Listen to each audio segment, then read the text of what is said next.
Pinag-aaralan na ng Department of Agriculture ang paglalagay ng label kung lokal o imported ang ibinebentang karneng baboy sa palengke. Pabor kaya ang mga mamimili at nagtitinda?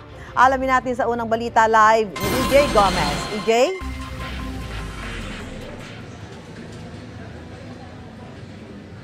Susan, may ginagawang hakbang ngayon ang pamahalaan para masiguro ang kalidad at abot kaya ang presyo ng mga karneng baboy na itinitinda sa mga palengke. May planong labeling, gayon din ang napipintong MSRP o Maximum Suggested Retail Price sa imported pork na planong ipatupad sa Agosto.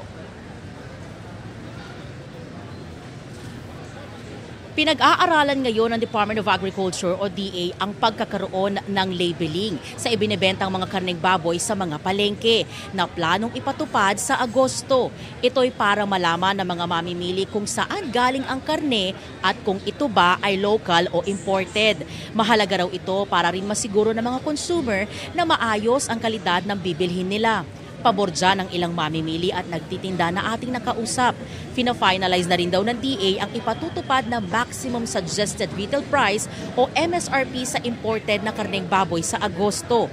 May pangamba riyan ang ilang nagtitinda. Dapat unahin muna farm bago ang palengke. Kasi ang farm sobra taas magbigay ng presyo.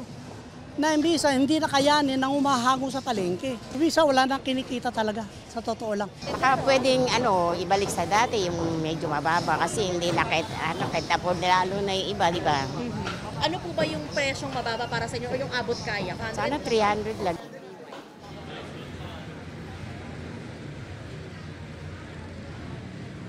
Susan, price check tayo rito sa Pasig Mega Market. Ang kada kilo ng karneng baboy ay mabibili sa 400 pesos hanggang 480 pesos.